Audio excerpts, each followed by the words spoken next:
Hello students, आप सभी का मेरे इस यूट्यूब चैनल में एक बार फिर स्वागत है। और आज के इस वीडियो लेक्चर में हम 10वीं कक्षा का चैप्टर नंबर 5 टॉर्च बियरर्स का पार्ट नंबर 1 का पार्ट 2 लेकर के मौजूद हूं। और आज के इस वीडियो में आपका टॉर्च बियरर्स का पार्ट नंबर 1 समाप्त हो जाएगा। स्टूडेंट्स, यदि आप पहली बार मेरे इस चैनल पर यह वीडियो देख रहे हैं तो आपका स्वागत है। आप जो है इस वीडियो के डिस्क्रिप्शन से आपको इस चैप्टर का पार्ट 1 मिलेगा। आप वहां से उसको देख लें ताकि आपको यह स्टोरी पूरी सही तरह से समझ में आ जाए। और यदि अभी तक आप मेरे चैनल पर नए मेहमान हैं तो आपका फिर मैं एक बार स्वागत करता हूं। और आपसे मैं यह उम्मीद करता हूं कि आप मेरे चैनल को सब्सक्राइब जरूर करें, ज़्यादा से ज़्यादा शेयर करें, और ताकि आप मेरे से जुड़ सकें और जब भी नया वीडियो अपलोड हो तो उसका नोटिफिकेशन आपके पास पहुंचे। तो स्टूडेंट्स, आइए हम आगे बढ़ते हैं। आगे बढ़ने से पहले मैं आपको थोड़ी सी पहले की स्टोरी सुना देता हूं कि यह पूरा जीवन खरीदने और बेचने में कठिन परिश्रम करता है। अंततः वह जो है काफ़ी अमीर हो जाता है, लेकिन सोचता है कि मैं अपने इस धन को अपने मृत्युपरांत उसके जो 2 बेटे थे, दोनों बेटों के बीच में डिवाइड नहीं होने दूंगा, बल्कि किसी एक ही को दूंगा जो दोनों में अपने आप को ज़्यादा बुद्धिमान साबित कर देगा। तो ज्यादा बुद्धिमान कौन है, इस बात का पता लगाने के लिए उसने अपने दोनों पुत्रों को 1-1 रुपया दिया और कहा कि आपको कोई ऐसी चीज लेकर के आना है, कोई ऐसी चीज खरीद करके लाना है जिस 1 रुपये से पूरा घर भर जाए। स्टूडेंट्स, पहला पुत्र जब मार्केट में गया तो वह दिन भर घूमता रहा, उसे कोई भी चीज ऐसी नहीं मिली जिससे उसका पूरा घर भर जाए 1 रुपये में। अंततः वह एक बैलगाड़ी को देखा और बैलगाड़ी पर सूखी घास या पुआल लदी थी। वह वहां जा करके मोल भाव किया और अंततः वह उसे 1 रुपये में खरीद लिया। तो गाइस, आइए आगे बढ़ते हैं, फिर हम देखते हैं क्या हुआ उसके बाद। कह रहा है, so the young man led off the cart with the hay to his father's house. कह रहा है, इस प्रकार से वह जो नवयुवक था उस बैलगाड़ी को लेड ऑफ का मतलब होता है लिवा गया, ले गया अपने पिता के घर। होपफुल्ली, आशा से, ही वह पाइल का मतलब होता है ढेर लगा देना, वह ढेर लगाया, इट इसका इनटू द हाउस अपने घर में। बट लेकिन when it was all in, कह रहा है लेकिन जब वह सारा भूसा डाल चुका था, जितना भूसा था वह सब घर में उठा कर रख दिया या पुआल रख दिया, ही फाउंड, वह पाया, उसे मालूम हुआ, उसे लगा वह जाना, दैट कि there was not enough to cover even the floor, कि जो मैं लाया हूँ इससे तो अभी यह फर्श ही नहीं ढक रहा है, फर्श को ढकने के लिए भी अभी यह पर्याप्त नहीं है। Let alone fill the whole house, और जो है पूरा घर जो है भरने की बात तो अलग है, अभी फर्श ही नहीं भर पा रहा है।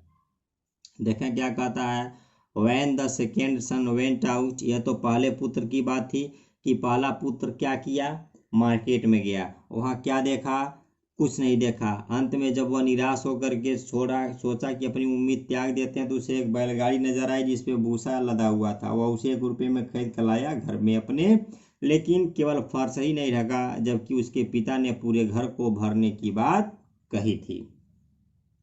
अब देखा स्टूडेंट्स, दूसरा पुत्र क्या करता है। When जब the second son went out with his rupee, जब दूसरा पुत्र अपना रुपया लेकर के निकला, अपना रुपया लेकर के बाहर गया, he did not go straight way, straight way मतलब होता है सीधा, तो वह सीधे आगे नहीं बढ़ा, टू द बाजार, बाजार की तरफ, बाजार को बाजार भी कहते हैं, मार्केट भी कहते हैं। इंस्टीड ऑफ डूइंग दैट, इसको करने के बजाय, इंस्टीड का मतलब होता है के बजाय, ही सैट डाउन, वह बैठ गया, एंड बिगैन टू थिंक, और सोचना शुरू कर दिया। स्टूडेंट्स देखें, यह बुद्धिमानी की बात है।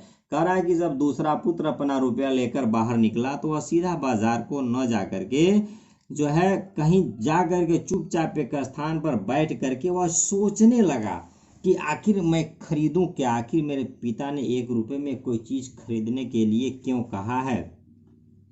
फॉर अ लॉन्ग टाइम, काफी लंबे समय तक, ही सैट थिंकिंग, वह बैठ कर सोचता रहा। 2 वर्ब एक साथ हैं, देखें यहाँ, अबाउट के बारे में, what he could possibly by, की संभवतः वह कौन सी चीज खरीद सकता है, एट लेंथ, काफी समय बीत जाने के बाद, एट इवनिंग टाइम, संध्या काल के समय, एन आइडिया स्ट्रक हिम, उसके दिमाग में एक विचार आया, उसके दिमाग में एक विचार आया।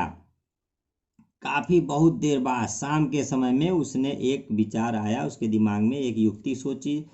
टेकिंग हिज रूपी, अपने रुपये को लेकर के ही walked quickly down the bazaar, वह बाजार की तरफ तेजी से बढ़ा। Till he came to a shop, तब वह एक दुकान पर आया।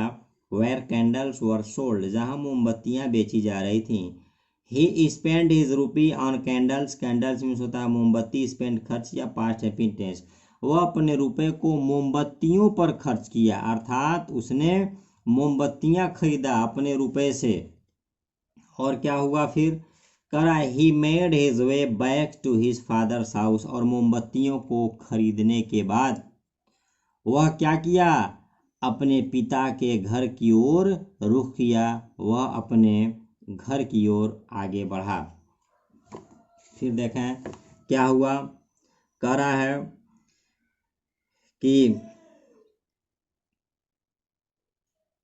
Of which he got quite number, जिसे वह काफ़ी संख्या में मोमबत्तियों को पा गया। Then taking his candles with him he made his way back to his father's house, तब वह अपने पिता की घर की ओर बढ़ा। व्हेन ही गॉट देयर, जब वह वहां पहुंचा। व्हेन ही रीच देयर, जब वह वहां पहुंचा। व्हेन ही टच देयर भी कह सकते हैं। हिज ब्रदर वाज स्टैंडिंग, उसका भाई खड़ा था। डिसकॉन्सोलेटली का मतलब होता है निराशा या उदास होकर के। जब यह उसका भाई पहुंचा तो देखा उसका भाई इस तरह से है। लुकिंग एट द हे, घास या भूसे को देखकर spread out on the floor, जो फर्श पर बिखरे हुए थे। अर्थात जब वह वहां पहुंचा तो उसने अपने भाई को बिखरे हुए भूसे के साथ निराश खड़े हुए देखा कि उसका भाई निराश है। उसे यह मालूम हो गया है कि मेरे पिता ने जो मुझसे कहा, जो मेरा परीक्षा लिया, मैं उस परीक्षा में असफल रहा। आगे देखिए स्टूडेंट्स क्या होता है फिर, कह रहा है it was now getting dark, quickly the second sun stood, 2 or 3 candles in each room, then he lit them as at once the whole house was filled with light। देखिए कहता है it was now getting dark, अब अंधेरा हो रहा था, शाम का समय था। It was getting dark, quickly शीघ्रता से। The second sun stood 2 or 3 candles in each room, कर रहा है काफ़ी शीघ्रता से उस बालक ने एक एक कमरे में एक एक या दो दो मोमबत्तियां खड़ा कर दिया। देन तब ही लिट देम, वह उन्हें जला दिया। पास्ट एबिटेंस, यहाँ लिट सेकेंड फॉर्म के रूप में यूज हुआ है। Lit lit lit first second third एक होता है। एट वंस, तुरंत। The whole house was filled with light, उसका पूरा घर प्रकाश से प्रकाशित हो गया।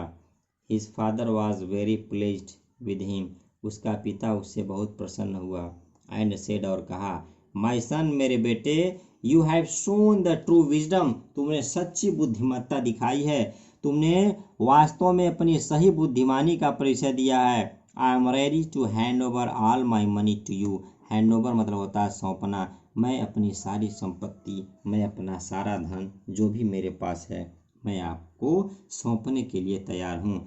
तो स्टूडेंट्स, इस तरह से कभी कभी इंसान जो है बुद्धिमानी का प्रयोग करके जो है कुछ बहुत ही बेहतर कर देता है। तो यहाँ बात बुद्धिमानी की थी, अपने आप को सुपीरियर, श्रेष्ठ साबित करने की थी। तो जब कभी भी हमसे कोई चीज़ जो है अगर पूछा जाए, कहा जाए, तो हम उसको तुरंत न करके थोड़ा सा उस पर विचार करके कहें। अगर वह बात सीरियस वाली है तो बेहतर होगा। फ्रेंड्स, यह जो पैराग्राफ है काफ़ी इम्पॉर्टेंट पैराग्राफ है। यहाँ से परीक्षा में आपको अक्सर पैसेज भी लिखने के लिए आ जाते हैं, तो आप इसको देखें। Now we all live in the big house which we call our native country. करा इस तरह हम सभी एक विशाल घर में रहते हैं जिसे हम अपनी मातृभूमि कहते हैं। नेटिव कंट्री का मतलब होगा स्थानीय या जन्मभूमि या मातृभूमि कहते हैं। We have each of us been given, हम जितने भी हैं हम सभी को दिया गया है, हम में से सभी को दिया गया है। सम 1 रुपी, किसी को 1 रुपये। सम 2 रुपीज़ किसी को 2 रुपये, सम 3 रुपीज़ किसी को 3 रुपये एंड सम 4 रुपीज़ किसी को 4 रुपये। आगे देखिए कहता है these rupees are not rupees, ये वो रुपये नहीं हैं with which we can buy things, जिससे हम चीज़ों को खरीदते हैं, but they are different powers, लेकिन ये जो है ये अलग अलग शक्तियाँ दी गई हैं। वो हैव बीन गिवन, हमको दिया गया है, ये अलग अलग पावर दिया गया है। ईच ऑफ अस हम में से प्रत्येक के पास हैज़ मतलब है पावर ऑफ बॉडी शारीरिक शक्ति, पावर ऑफ माइंड मानसिक शक्ति, पावर ऑफ कैरेक्टर चारित्रिक शक्ति। अर्थात बता रहा है कि इस तरह हम सभी एक विशाल घर में रहते हैं जिसे हम अपनी जन्मभूमि कहते हैं। यहाँ विशाल घर का मतलब अपना भारत है। हम में से हर एक जो भी है हर किसी को एक 2 3 या 4 रुपए दिए गए हैं। लेखक आगे बताते हैं कि ये रुपए वो रुपए नहीं हैं जिनसे हम चीज़ों को खरीद फरोख्त कर सकते हैं, खरीद सकते हैं, बल्कि ये वो अलग अलग क्षमताएं हैं, ये अलग अलग शक्तियां हैं जो हमें प्रदान की गई हैं, जो हमें दी गई हैं। और ये कौन कौन सी शक्तियां हैं? कह रहा है कि हम में से प्रत्येक के पास जितने भी हैं सबके पास शरीर मन तथा चरित्र की शक्तियां दी गई हैं। हम सभी के पास इस प्रकार की शक्तियां हैं। इन शक्तियों का प्रयोग करके हम समाज में अपने आप को स्थापित कर सकते हैं। तो देखिए और क्या बताता है आगे। कह रहा है each of us has strength, हम जितने भी लोग हैं सभी के पास क्षमताएं हैं, सभी के पास ताकत है। टाइम समय है, इंटेलिजेंस बुद्धिमानी है, ज्ञान है। इनटू द वर्ल्ड दुनिया का, अर्थात बताता है कि हम में से हर किसी के पास बल बुद्धि समय है जो प्रयोग किए जा सकते हैं, हम जिसका इन दुनिया में प्रयोग कर सकते हैं।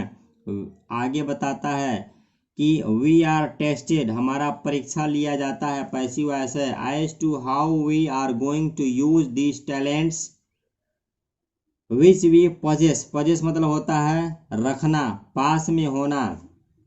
कहता है कि जब हमें यह चीज़ दिया गया है तो जब हम किसी काम को करने जाते हैं तो हमें इन शक्तियों को जो हम अपने पास रखे हैं इसका परीक्षा लिया जाता है। किस प्रकार से? Are we going to use them to buy, useless है, क्या हम बाहर की घास खरीदने जा रहे हैं? और अथवा आर क्या we going to use spend light throughout our house, या हम अपने उन शक्तियों का प्रयोग करके अपने पूरे घर में रोशनी फैलाने जा रहे हैं। दैट इज आवर कंट्री, जो हमारा देश है। If we are going to be good citizen, क्या हम अच्छे नागरिक बनने जा रहे हैं? Then we shall use our powers and abilities to try to spread light into all parts of our country. कह रहा है तो हम अपनी क्षमता का प्रयोग देश के हर कोने कोने में प्रकाश को फैलाने के लिए करेंगे। दैट इज जो है we shall spend our self in the service of our country, और हम अपने आप को अपने देश की सेवा में समर्पित कर देंगे, अपने देश की सेवा में लगा देंगे। वी आर एट स्कूल, जब हम स्कूल पर होते हैं। दिस इज़ वॉट, यह वही चीज़ है। वी शुड बी डूइंग, हमें करना चाहिए।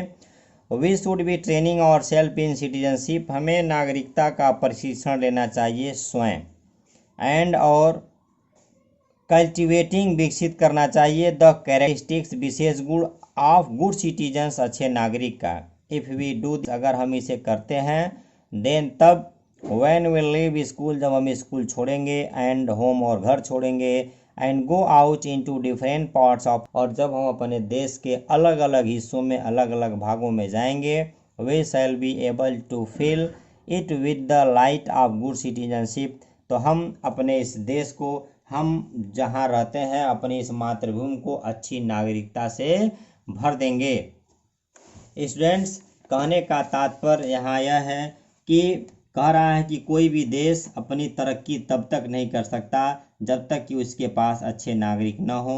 अतः यदि हम अपने देश से प्रेम करते हैं तो इसकी सेवा करना चाहते हैं तो हमें अच्छा नागरिक जोड़ना चाहिए। और जब तक हम स्कूल में हैं तब तक हमें यही करते अपने अंदर आदर्श नागरिकता को प्रशिक्षित करना चाहिए तथा अच्छे नागरिक के गुणों का विकास करना चाहिए। अगर हम ऐसा करते हैं तो हम अपने घर व स्कूल को जब करके और अपने देश के अलग अलग हिस्सों में भागों में जाएंगे तो हम उसे अच्छी नागरिकता के प्रकाश से भरने के योग्य हो पाएंगे, क्योंकि हम जहाँ जाते हैं हमारे अंदर जो गुण होती हैं, जो चीज़ें होती हैं, उसे हम जो इस जगह पर जाते हैं अगल बगल के लोग जो हमारे टच में रहते हैं हमसे वह सीखते हैं, वहाँ से वह प्रभावित होते हैं। तो स्टूडेंट्स, इस प्रकार से आपका यह चैप्टर पूरी तरह से समाप्त हुआ। तो स्टूडेंट्स, आप वीडियो को ज़्यादा से ज़्यादा शेयर करें, लाइक करें, कमेंट्स बॉक्स में अपने दिल की बातों को ज़रूर रखें। तो फिर हम नए वीडियो में नए लेसन के साथ हाजिर होते हैं। उससे पहले एक चीज़ और कि मैं बहुत जल्द लाइव आकर के आपसे पर्सनली बात करने वाला हूं। आपको क्या नहीं समझ में आ रहा है, क्या आपको और पढ़ाया जाए, इस तरह की बातों के ऊपर हम चर्चा करेंगे। तो फिर हम नए वीडियो में नए लेसन के साथ हाजिर होते हैं। तब तक के लिए गुड बाय।